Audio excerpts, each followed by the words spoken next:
Okay, so everybody was asking me how did I get my tool inside of my balloon that's going to be featured at the bottom of this video, and I will show you how I did it. First, this is my tool. I buy it like this, and I also buy it in like a little bag too. Well, it wasn't in a bag, it was hanging on a hanger, and I put it in the bag.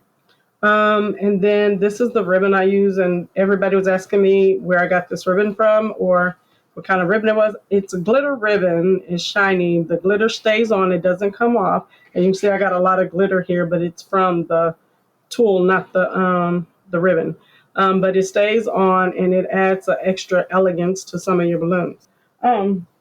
So what I'm going to do is I'm going to use this cloth that's been aired up for a long time that I'm not going to use anyway, and I'm going to use it for this demonstration. So what you're going to do is you're going to get however much you want. Now, the bigger you want it to be inside of the balloons, the longer this needs to be.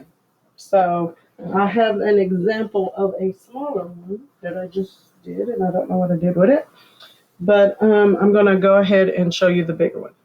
All right, so these need to be bigger, like I said. If you want a smaller, like if you're using small balloons like those, you want it smaller, you would, fold it a little less. But I'm going to make it big so I can see it better.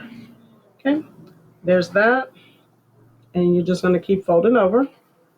There's that. I know y'all probably done this part before. And there's that. It doesn't matter if that end comes up short or not because you're going to cut them anyway. And what I do now is I take my scissors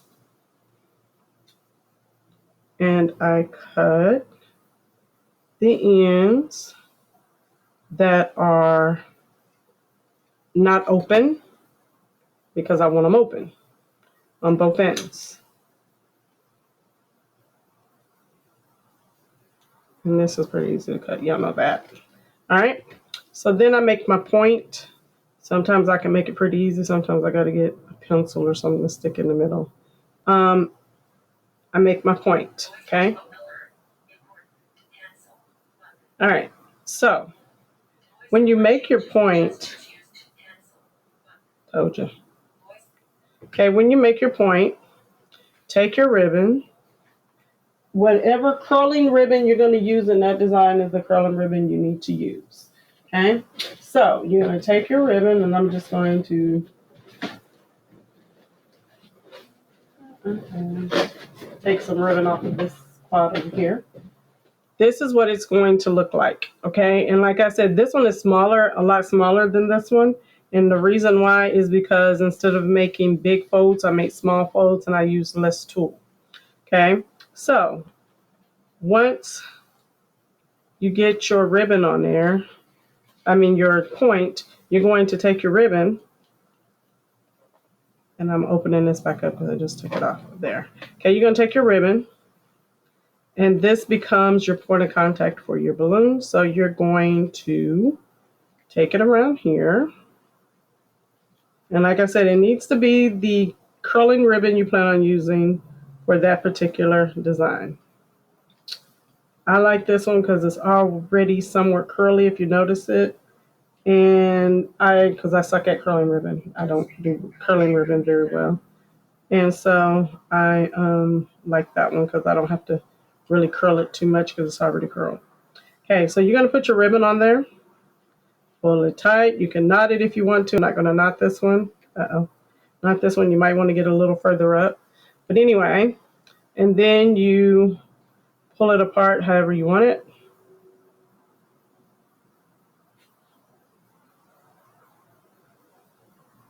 Just to open it up like tissue paper or tissue flowers.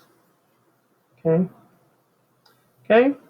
Then you're going to take it, and I use it for those spaces in between in here where you can see the ends of the balloons.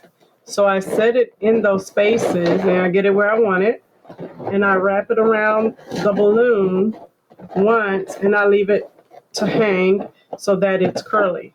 All right, so make sure you pull it tight before you wrap it, because I didn't even tie the knot in it. So Make sure, normally you knot it, and the reason why you knot it is because what just happened. I didn't want to knot this because it was actually a piece of ribbon and a piece of tulle I was going to probably need in a little bit, but I'll go ahead and knot it.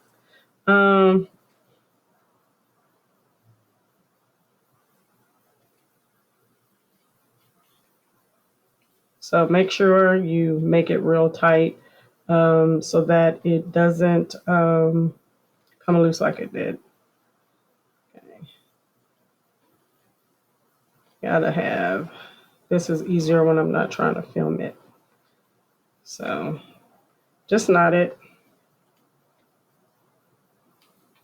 Make it easier, just like that. And it's knotted. You can open it up now. Separate the pieces like that. Uh-oh. Like that. Okay. And if you want it more together, then of course you're going to move your ribbon up some so it's more together like that. But when you set it in the balloon, you're going to set it in those corners again where, you know, you're trying to cover this stuff right here. So I set it in the corners that I wanted in, and I probably would have made it much bigger for this, and then I wrapped it around the balloon. Make sure you pull it tight before you do, and I let it hang because now it becomes part of my curling ribbon for my smaller balloon. And then you can just organize it in between the areas that you want it, and it becomes part of your decoration and hides those ugly spots that you don't want anybody to see because you want your balloon to look like it costs $1 million, and so you can charge $1 million or however much you want to charge. But that's basically how I got the ribbon in that particular balloon that day. And I did it for all the spots, and you can do it for more areas, but that's just basically what you're doing. You're creating a contact point for the balloon and using it as curling ribbon and strapping it on the balloon. All right, if you have any questions, send us an email at boxedinboxes@gmail.com. And remember, it's boxed, BOXED, the letter N, and then boxes at gmail.com. Thank you.